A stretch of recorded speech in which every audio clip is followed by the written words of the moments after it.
My name is Richard Watts. I'm BBC's political editor for the North East Cumbria, and usually I think focus on more contemporary events perhaps than the Charter of the Forest, but actually of course what we're doing today is relating that particular document, its history, to perhaps a more modern setting in particular.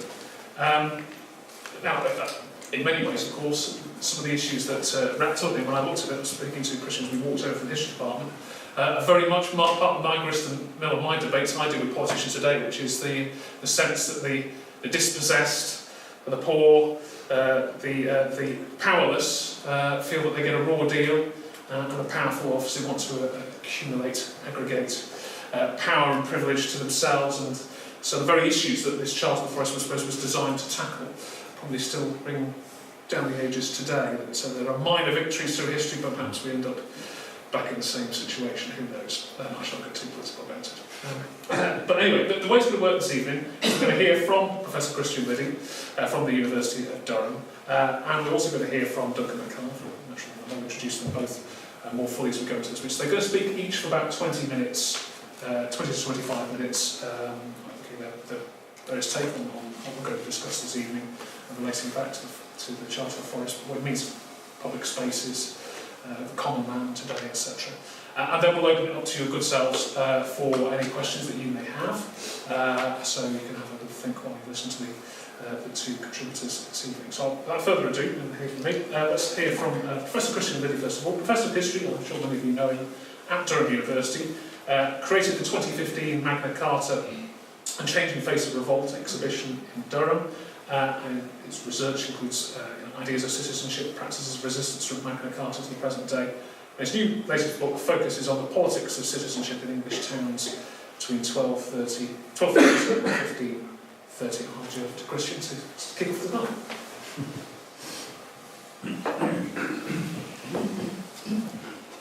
Thank you, Richard. As I said in my introduction to last week's talk, the first in a series of 4 events to mark the 800th anniversary of the Charter of the Forest, the purpose of the series is very much to use the opportunity of the anniversary to explore a range of issues that are at once historical and contemporary, and of both academic and hopefully public interest.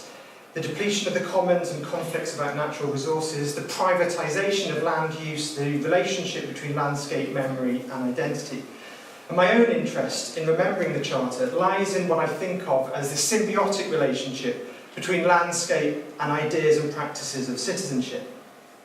And with that in mind, my paper tonight has 3 parts. First, I'm going to talk about the Charter of the Forest, to draw out what I think are its most salient points and to explain briefly its historical significance. Secondly, I'm going to turn my focus to the medieval and early modern city and to explain what I see as a connection with the Charter of the Forest. And the connection is very quickly this, that the underlying issues that gave rise to the writing of the Charter of the Forest were also, and perhaps most keenly, contested within an urban landscape. And thirdly, I want to show how there are echoes of these past conflicts in current debates within many contemporary cities about the boundaries of the public and the private. So, the Charter of the Forest. The product of political conflict, the Charter had several aims. First, it aimed to limit the King's rights in 2 senses.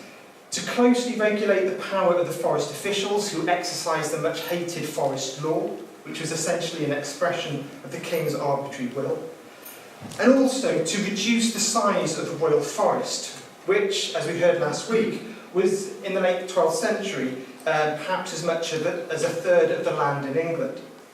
Secondly, the Charter tried to protect the private property rights of landholders within the forest, who were pardoned encroachments on the forest, allowed to clear and cultivate land under royal licence, and to do with their land as they wished, whether it was to create ditches, ponds, hedges for hunting, and so forth, so long as they did not damage the property of their neighbours. Thirdly, in order to achieve those 2 aims, the Charter of the Forest was also careful to acknowledge the existence of rights of common, which were not to be reduced, compromised or surrendered. According to Clause 1 of the Charter, Woodland that belonged to the Crown in its private capacity and that had been made subject to forest law was to remain forest, and I quote, saving common of pasture and other things in that forest to those who were accustomed to have these rights. This is a reference to pasturage or herbage, the right to graze animals on woodland and meadow. Clause 9 gave every free man the right of pannage in the forest, the right to feed and fatten pigs on fallen acorns and beech mast. And clause 14 said that a levy known as chiminage, payable to forest officers for passage through the forest, was to be paid only by those described as merchants who came into the forest to buy wood, timber, bark and charcoal for sale elsewhere. Local inhabitants who had a right to collect wood for subsistence, for building, for fencing and fuel, did not have to pay it. And this was a reference to the right of estivers within the forest, the gathering of wood. So, to summarise the significance then of the Charter of the Forest, I think that in trying to reconcile in a pragmatic and concise way the interests of many individuals and groups who had a stake in the countryside and who valued it for different things, whether it's recreation, subsistence or property, the Charter of the Forest made two important interventions. The first concerns the relationship between landscape and power. The second relates to the relationship between land ownership and land usage. So that first point then about land and power, the environment and power. On the one hand, the natural landscape, which up until then had been the space within which royal government had projected its power, was now to be somewhere that royal authority could be negotiated and even resisted. While Magna Carta promised in a rather abstract way the rule of law, the Charter of the Forest tried to restrict royal authority through its delineation on the ground. It made it necessary to hold perambulations of the forest in order to mark out boundaries, to define and therefore limit the power of the Crown. The boundaries between what was or was not permissible needed to be written into the landscape. So, in demarcating territory through human agency, the power of government was made visible, real and tangible, yet it was also made containable. Government could be projected and asserted in the landscape, but it was also in that landscape that authority could most effectively be resisted. Space, the environment, the landscape was not simply where politics happened, it was the object of contestation in its own right. It was one of the states of politics. And the other point is that the property rights of landholders within the area of the Royal Forest were to be extended and safeguarded, but not at the expense of rights of common that they, but also a wider group of people enjoyed. The Charter of the Forest did not codify in law all rights of common. It did not establish the concept of the commons, the origins of which actually lay certainly in a pre-conquest period. But it made clear that the exercise of rights of common was predicated on the difference between land ownership and land usage. Rights of common were and are rights of access to and use of another's land, in which individuals and groups, other than the owner, claim certain entitlements. So what is the connection between the Charter of the Forest and the medieval and early modern city? And this is the challenge, in a sense, before me. What I want to argue is that disputes about boundaries, about rights, about the politics of space, which lay at the heart of the Charter of the Forest, were especially fierce and frequent within the urban landscape. The issue of space may have been more acute in towns than in villages because there were places where large groups of people lived in close proximity, but there was another more significant reason, that space was linked to an urban concept of citizenship, which was defined inherently by a language of rights, of privileges and liberties. A language of citizenship that could also be mapped territorially, all of which, I think, gave citizens an extraordinary spatial awareness of the world that they inhabited. Okay. So, my way into this urban world, and this way of seeing the world, is through the practice of urban commoning. And it may be surprising to talk about urban commoning, given that when we think of common rights, we think of cutting of turf, peat or for fuel, fishing rights in ponds, the right to take sand, gravel, clay, stone or minerals from the earth. All of those things seem more appropriate for the countryside than for towns or cities. Yet commoning rights were incredibly important in towns and cities. Some urban centres had their own pasture lands, which were owned by the town corporations, but many others had claims to land that belonged to neighbouring landowners and that enabled townspeople to graze their cattle, sheep and horses, from which they may draw a supplementary income. Agriculture was not divorced from the urban economy. But what I want to suggest is that commoning rights had a wider significance. And the first point is that the boundaries of the areas over which townspeople claimed commoning rights were frequently the boundaries of the towns themselves. And this is a watercolour, 19th century watercolour, of a phenomenon known as riding the bounds, which is an annual event, and this is from Coventry, one of those towns where the rights of common also marked out the boundaries of the town, the city itself. These areas of common rights were also areas of where archery butts, for example, were kept for the training of the civic militia, whose purpose was to safeguard the urban community. This coincidence between the boundaries of the commons and the boundaries of the towns was no coincidence. It expressed the idea that a town was an economically self-sufficient and politically self-governing autonomous community. And as I said a moment ago here, that every year the bounds were ridden or walked, I suppose, if you think of perambulation. Walked or ridden by mayors and aldermen, but also by citizens themselves. And these rights continued well into the early modern period. So this is just an example from Newcastle with the town moor and the Firth, which is to the west of the town itself. In the medieval and early modern period, citizenship did not involve the possession of a passport. It was not something bestowed by the state. It was an urban-based notion of citizenship, in which a citizen was a free man of a particular town or city, and was made a citizen only after he had sworn his oath, because this was typically a male prerogative, a male privilege, his oath to the city corporation. Citizens were almost exclusively men. They were householders, they belonged typically to a trade, and they claimed a range of rights, one of which was right of access to common land. Liberties and privileges that citizens held and claimed could be measured on the ground. A sense of citizenship was grounded quite literally in the soil, and to be deprived of access to common land or to any kind of open space was seen very much as a form as the loss of one's civic liberties, a form of exclusion which was associated with other types of disenfranchisement. So this sense of liberties being in a sense both individual to the citizen, but also being mapped on the ground. The rights are common, an important aspect of citizenship, and also marking the boundaries of the town or city. Okay.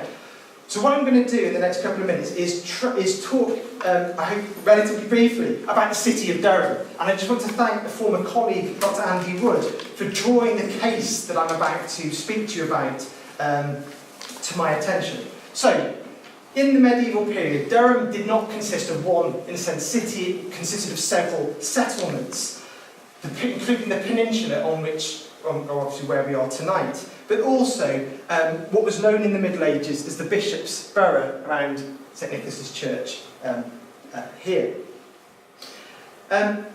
Each of these settlements before the Reformation had a lord who was either the bishop or the cathedral priory.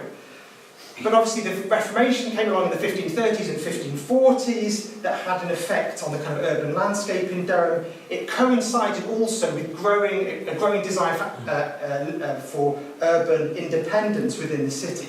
In 1565, Bishop of Durham gave Durham a charter of incorporation which united Durham under the rule of an alderman and 12 leading citizens.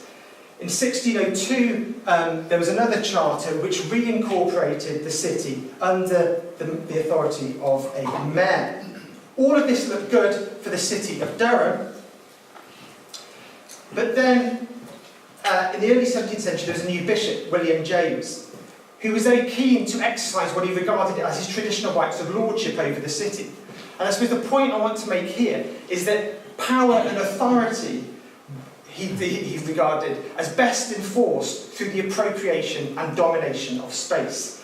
And in 1610 there was a conflict in the marketplace of the city, an attempt by the Bishop of Durham and some of his officials to revive the Bishop's Court in what had become very much the town hall of this emerging urban corporation.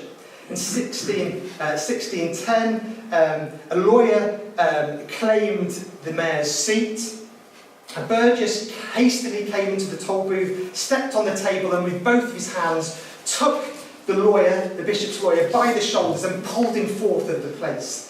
The lawyer and his associate were thrust out into the marketplace, where diverse speeches of angry burgesses, angry citizens gathered to show solidarity to their leaders. The occupation of public space, here the marketplace, was incredibly important in marking the boundaries between, in a sense, the bishop's authority and the authority of the city corporation.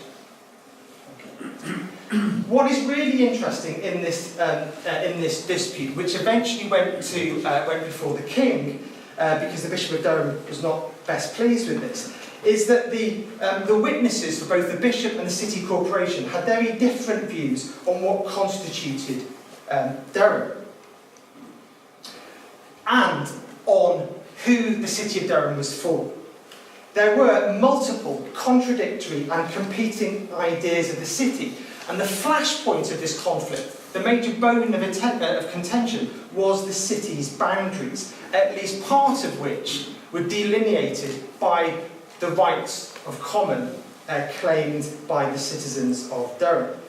Behind the question of where the city's boundaries lay were contested questions about the meaning of citizenship, about identity and rights. And it was, I think, territorially, in the delineation of space, in the disputes over land and jurisdiction, that different ideas of citizenship were both articulated and forged.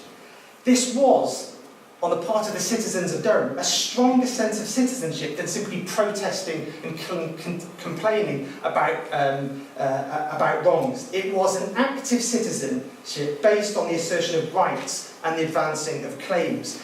And commoning rights were at the centre of this notion of citizenship. So this very quickly. Witnesses for the bishop described a very small geographical area in which the bishop was supreme, in which a citizen swore an oath of citizenship to the bishop and to uphold his authority. By contrast, Durham could be seen to occupy a much larger geographical area. So this is the bishop's view, or the view of the bishop, very much in the bishop's favour. And this is just a map of what Durham looked like, the peninsula with the kind of the Bishop's Liberty and the town there. On the other hand, we have the more expansive view of Durham, in which witnesses for the corporation said simply and without qualification it was the city of Durham and also the streets called Claypath and Frammelgate, a single unitary authority which acknowledged publicly no separate areas of private jurisdiction. That the wasteland, the commoning rights, were part of the city, that the citizens had rights there, and that these boundaries were ridden by the mayor and aldermen. One undivided body politic was the message in many ways of those two charters, which made the existence of the Bishop's Liberty, located in the spiritual heart of the city, problematic. Durham was different in that the bishop's power was enduring and extensive, but Durham was like many medieval cities where common lands were an integral part of the collective identity of the city, where the town commons were seen as open spaces to which citizens should have access, and where any kind of enclosure, from hedges and gates, the hedging in of common land outside the city, to the construction of walls within the town, was seen as a source of grievance. Common land and public space were seen as one. Privatisation meant exclusion from space and the loss of rights that accompanied it. So lastly, how does this relate then to the politics of the contemporary city? What I've tried to suggest, and I've realised I've probably gone through this relatively quickly, is that citizens, medieval and early modern citizens, were animated by and routinely policed the boundaries between the public and the private. They opposed violently at times what they thought of as the privatisation of land, the deprivation of their rights of common outside the city, their deprivation of their rights within the city, that confrontation in the marketplace, as I've just described. So the contemporary city. What I want to suggest, in conclusion, is that there are strong parallels between the medieval and the modern city. The immediate context is different. This time, the driving force is a reaction to what seems to be the triumph of neoliberal values, which in every way prioritise the private over the public, whether housing, services or work. Values which have gained an even greater hold in British cities over the last 10 years in the wake of the global financial crash and the dogma of austerity that has led councils to sell public spaces, whether parks or thoroughfares or squares, to private property developers and corporations. There are calls for the creation of urban commons, extending beyond community gardens and allotments to involve local cooperation in the pursuit of the public good. There are concerns about the privatisation of public space in cities and the creation of so-called POPs, privately owned public space, which have been nicknamed pseudo-public space.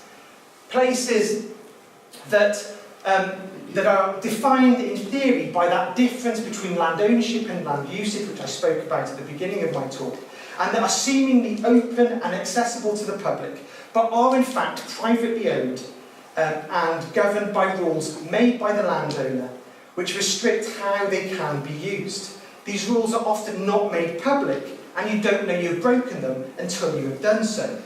And so examples of these kind of private public spaces include places like Paternoster Square, scene of that confrontation, if you remember, back in 2011-2012 with the Occupy movement. It was deemed that the protesters found that actually it's privately owned and protest was illegal, so they had to move next door before St Paul's. A recent Guardian investigation has mapped some of these spaces, these POPs. This isn't, well, you can't probably see anything at the back. You can see lots of numbers, but more than 50 of these. Medieval cities, and London was no exception, were honeycombed by different franchises. The only difference is that in medieval and early modern cities, those enclosures had walls and were clearly visible. But I think there are commonalities, there are echoes in these disputes. And of course, this is a rather lovely image, but of a project which in many ways represents that struggle, the tensions between private and public space. Publicly paid for in this case, at least part, but obviously, as you know, it's all been shelved, this project. What is interesting, my last slide, is that in all of this talk about the creation of urban commons, about resistance to privately owned public space, it is so much infused by the language of citizenship, and I think this is particularly interesting. Questions about who and what is the city for? We may ask the same question in Durham as all this building work goes on around us. These questions are as vital now as in the past. The answers to those questions will be different because the identity of the citizen is different. But the fundamental point is this. It was in conflict about land, it was in the tensions between land ownership and land usage, to which the Charter of the Forest was witness that ideas and practices of citizenship were shaped and enacted. Thank you.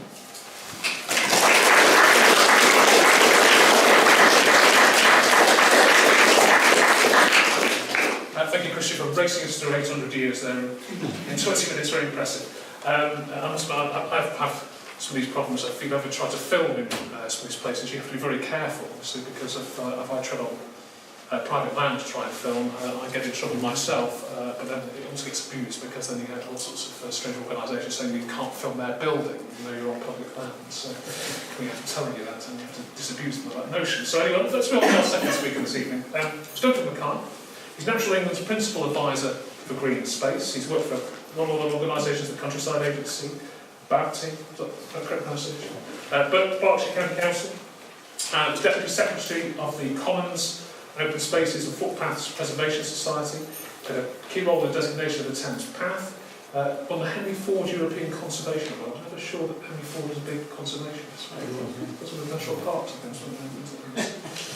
Anyway, he's written 5 books, including on everything from wild eating to the landscape of Reading. He's going to talk to us this evening to this subject. Thank you very much for inviting me here to Durham. I went to university in Newcastle upon Tyne, the other place, but I did geology, and they were very proud of their association with Durham University, the geology department. So I'm going to try and provide an update, a link to New Commons, and carrying through the spirit of 1217, so down with the kids. Which button am I? Yeah, so if I go through roughly what I'm going to say, origins of the idea for New Commons, not my own, but I borrowed it. What is a new common? Some of the things that Christian has talked about, the old commons, and where could we actually create, to the best advantage, any new commons if they were to be created, and what kind of public benefits could we derive from them. Obviously, some of that is about a basic unit of democracy, as Christian has said. And then the challenges between the constant tussle between opposition and support. So, let's crack on. So, the origins were largely from 2 of the founders of the National Trust, Sir Robert Hunter and Octavia Hill. And they gave me the inspiration to initiate the concept of New Commons for the 21st century. It's a good idea. It was reading the evolution of their thinking about the preservation of old commons near London, threatened by the Enclosure Acts, and house builders during the late 19th century that gave them the spark to develop the idea. Recently, I've been working with Professor Chris Rogers at Newcastle University to explore the legal practicalities of creating new commons and the potential impacts on society as a result. Indeed, why had Parliament specifically decided to include provisions to create new commons in both the 1965 and latterly in the 2006 Commons Acts? Clearly, our legislators thought there was a need for it. So I want to explore whether the creation of new commons and new commoners, the two have to go together, are useful ways of reconnecting people to land and nature in the places closest to where most people live, in urban green spaces, green belts, and the rural urban fringes of towns and cities. Is there an appetite to bind people, places and nature together with a degree of legal permanency and a multiplicity of public benefits, as well as a means of saving such places from unwanted development? So we can glean from history that some of the needs in preserving old commons as public green spaces were rather more immediate. Robert Hunter delivered a speech in 1884 at the Congress of the National Association for the Promotion of Social Science in Birmingham. It was a paper he modestly entitled, as the Victorians did, A Suggestion for the Better Preservation of Open Spaces. Hunter started his speech by noting that less than 40 years ago, Parliament created a body for the express purpose of enclosing commons. Between 600,000 and 700,000 acres were reduced to private ownership, and many square miles of country were deprived of every fragment of open land. So, notwithstanding the rapid loss of over 250,000 hectares, as we would call it, of rural commons, there's Robert Hunter, Hunter was very concerned by the impact that enclosure of urban commons would have on social issues. The rapidly expanding population of London, the lack of space for recreation, and the adverse effects on public health. Hunter had previously acquired evidence about the use of existing London commons and acted upon it in the parliamentary committee set up in 1865. And this is what he said. of what the committee said. Instead of harping upon the well-worn string of the importance of bringing every acre under cultivation to add to the nation's food, the committee boldly declared that it was of the highest importance to preserve all of London Commons as open spaces for purposes of health and enjoyment. Hunter also invoked Octavia Hill's attempt to save some open, wildflower-filled fields at Swiss Cottage Common in Finchley, then at the very edge of London. Despite public subscriptions being raised to buy the fields for public recreation, the land was sold for house building. But the event helped stimulate a train of events that were of historic importance in the worldwide cultural heritage, access and nature conservation movements, including directly the creation of the National Trust. Hunter's main thesis in his paper was that a new body needed to be created. A body corporate to hold land in and around the edges of towns for the health and recreational benefit of the urban poor. He thought that urban commons, common rights and other lands should be acquired for this purpose. The geography of opportunity to create new commons in the rural-urban fringe that Hunter recognised was then, and still is today, a highly contested space, some of it now designated as Greenbelt, and later given public protection from building development, although this is now seriously threatened by house builders, particularly in the London Greenbelt, as well as elsewhere. Social housing pioneer Octavia Hill, who emerged from helping those affected by poverty and diseases of the East End of London, had written a piece, Space for London, in 1883, and she greatly appreciated Hunter's 1884 paper. In 1888, she wrote another paper, More Air for London, by pleading, albeit unsuccessfully, with wealthy West End owners of private squares to unlock them when they left to go to their country estates in the summer, so that the poor of the East End might visit and see green things. Urban Victorian Britain in a period of laissez-faire capitalism was grim, and Octavia Hill had first-hand experience of the realities, unlike most of her social class. Her sister, Miranda Hill, was influenced by John Ruskin, William Morris and others in the aesthetic movement, and invented something called the Curl Society. Originally it was called the Society for the Diffusion of Beauty, which is so poetic, we've never dreamed of anything like that today, which morphed into the Curl Society, to place objects of beauty within reach of the poor. And Octavia created the poetic campaigning terms rights of air and exercise and open air living rooms. Any tiny space that could be garnered so that people could enjoy sitting down in greenery, including taking over disused burial grounds. So this was stimulated by the concern for the necessity to provide public access to land for healthy recreation for urban dwellers.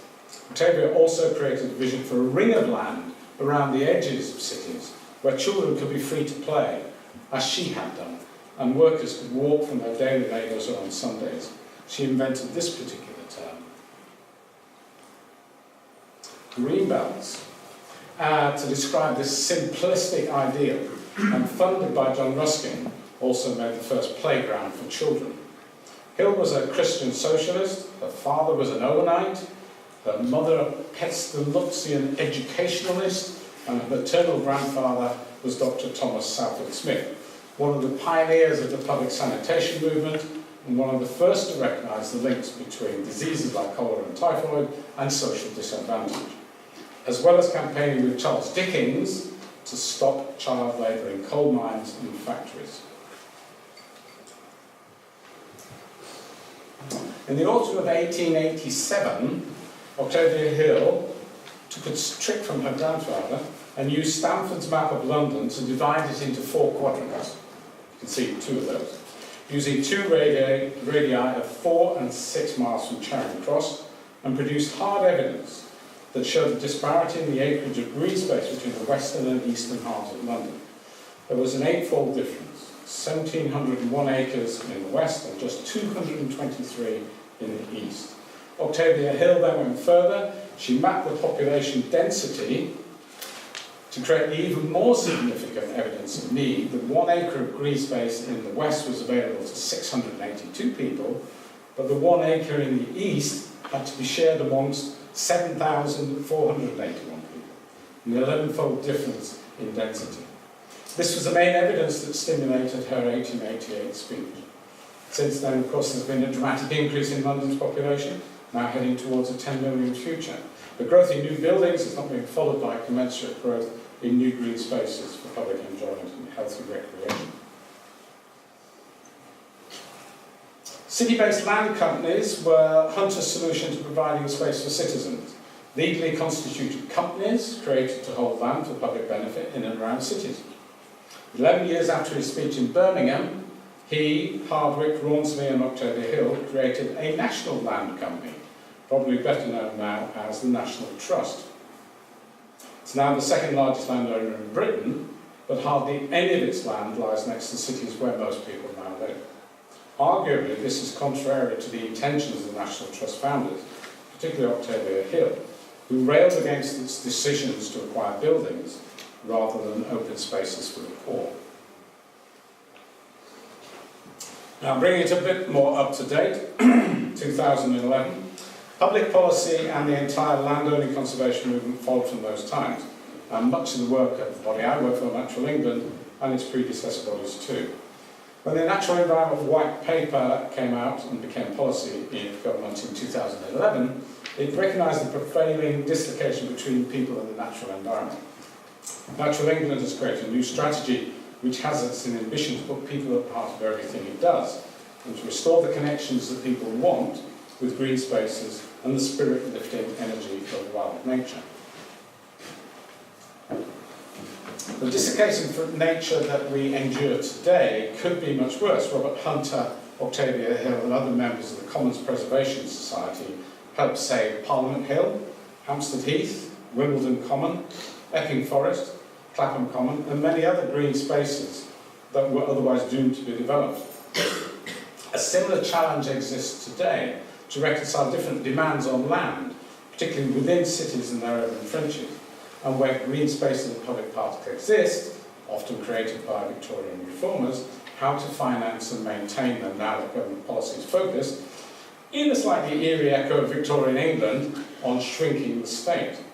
Now, Newcastle City Council, some of you may be aware, has recently faced this challenge by working with the National Trust, with the potential of creating a new independent trust for its parks. Sheffield City Council also considered such an idea, but were not persuaded to go down that route, despite evidence that showed that in natural capital terms there were £1.3 billion worth of annual benefits in health and mental well-being from the parks of Sheffield. So what is a new common? A new common is any land in England or Wales that is made registrable as a common under Section 13 of the Commons Registrations Act 1965, where it still applies, or Section 6 of the Commons Act 2006, by the owner of the land expressly granting a right of common over that land. That's basically it. Critically, though, it requires citizens willing to become new commoners, and more importantly, willing, benevolent and public-spirited landowners to offer land and give these rights. New rights of common need not be elaborate. They can be as simple as the right to pick up sticks and fallen wood, or to forage for wild plants, fungi, nuts and fruits. All such rights are called estogas, as Christian has pointed out, from the French word estuffier, meaning to furnish, i.e. furnish your homes with wild produce of the common and the landscape. More complicated and rarer rights include turbary, common in soil, pannage, and less encountered rights of medieval origin. Most rights, however, frequently encountered are for grazing animals. All new rights of commons now, by law, must be quantified, so you must specify exactly what it is you're being granted.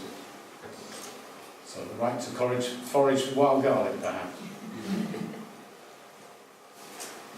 The concept of new commons can be applied by a benevolent landowner giving quantifiable rights of common to any body of people over any defined area of land. These might be as simple as Octavia Hill's rights of air and exercise, or rights associated with food and water.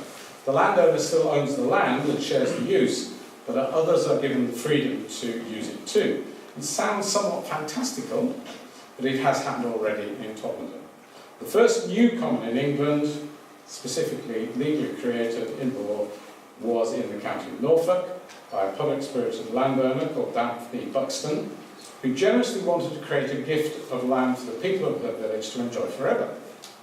She gave a right of common in gross for estovers to a local resident, thereby making the land on which it applied registrable as a new common. This was accepted by the local authority and both right and land duly created on the 12th of December 1994, and the right of common has now been gifted to the Open Space Society for safekeeping permanently. I've been working with the Land Trust, who's also offered to create a first new common of the 21st century on land that it owns between the former coal mining villages of Grimethorpe and Cudworth in South Yorkshire. This land, ironically, was the former Cudworth Common, and it was a real old common, but it was used as a colliery waste tip in the 19th century and never recovered. But now restored to grazing, the opportunity exists to recreate this land as a new common with new commoners. New public rights of access under the Countryside Rights of Way Act could follow, and it is revitalised as part of the Dearne Valley Nature Improvement Area, close to land owned by the Royal Society for the Protection of Birds. So, where might new commons best be located? We live in an expanding urban population. Most of this, as Kristen has pointed out, is focused on cities, either historic or future. So the needs for green spaces as part of the green infrastructure of this expansion to provide better health and mental well-being for urban populations, recognised by Hunter and Hill in London in 1888, have not gone away.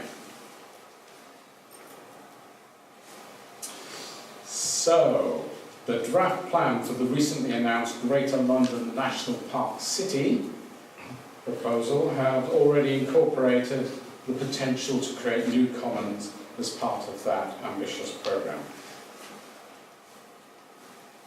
But we have scientific evidence of where people go and why people go out to visit the natural environment. It's very clear. We don't go out very much. About half the population don't go out at all to visit green things. Those that do, so this graph represents half the population, they only enjoy it, 68% enjoy it within 2 miles distance from their homes, and only 17% adventure beyond 5 miles from home, specifically to go and enjoy the natural environment. They're as predictable as voles. Most of the reasons for visiting the outdoors are associated with physical or mental health benefits. Do we have any dog walkers in the audience? Put your hands up. Let's quick straw poll. Yeah, well, you're in the majority, although you're in the minority here tonight. The urban fringe represents the most opportunities to create new commons, although acquiring and repurposing land to attain this is a challenge. Land might not be available within towns and cities where space is even harder to find. And England is one of the most highly urbanised countries in the world, where 90% of the population are urban, and that's taken from the census of 2011.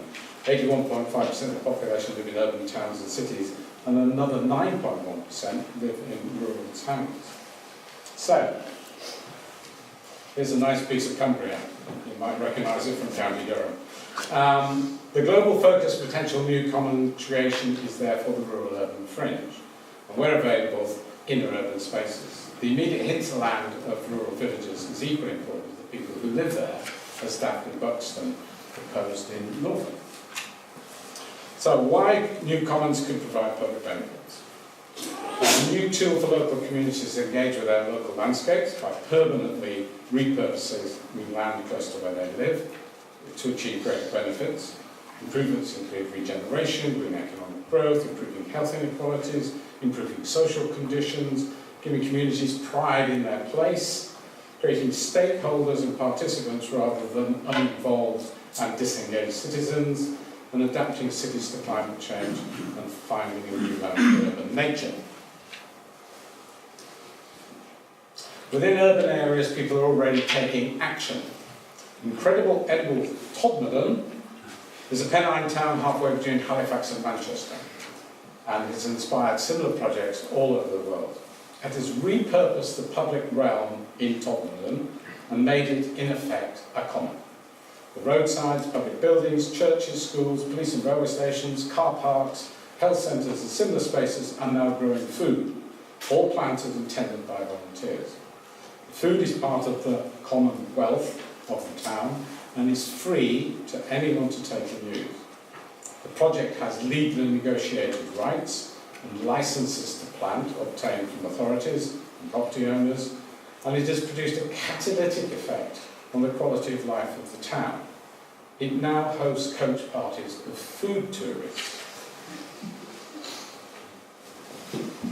At a macroeconomic scale, the National Natural Capital Investment Programme, modelling work by the UK Natural Capital Committee, has shown the possibilities of truly accounting for the multiplicity of benefits flowing from well-used green spaces close to where people live. These investments would deliver significant value for money and generate large economic returns. Some of these models could have implications where new commons are created, and some of these national priority investment opportunities from the third report of the Natural Capital Committee are clear. This is the link to the Charter of Forests in 1217. New woodland planting of up to 250,000 hectares located near towns and cities can generate net societal benefits in excess of £500 million per annum. I think that is now an underestimate. New research has shown that it's far more. And urban green spaces, which can provide enormous recreational benefits, benefiting millions of people because of that proximity in our towns and cities, also offer significant potential for improvements in physical and mental health. And again, I think the 2.1 billion is an underestimate. Oxford University's Professor Dieter Helm, who is chair of the Natural Capital Committee, said this: "There's now a great opportunity to improve the well-being and prosperity of both urban and rural populations and restore some of the natural capital that has been lost. This will enhance prospects for long-term sustainable growth and therefore bequeath to the next generation a set of properly maintained and enhanced natural assets." So, to end, challenges for the future of New Common. In his later years, after the National Trust Act of 1907 had been delivered and given the National Trust rights to hold land and property inalienably, Sir Robert Hunter was still occupied with thoughts of the future. And this is what he thought in 1910. He was writing a movement to promote an equality of opportunity for everyone to become stakeholders in their own country and to share in the social and economic benefits of everyone's environment, and a vision of a country that invested in people and places. And to try and bring it right up to date, the government's 25-year plan for the environment, a vision to be launched probably in December 2017, will likely articulate a need to reconnect people and nature as one of its key themes, as does Natural England's conservation strategy.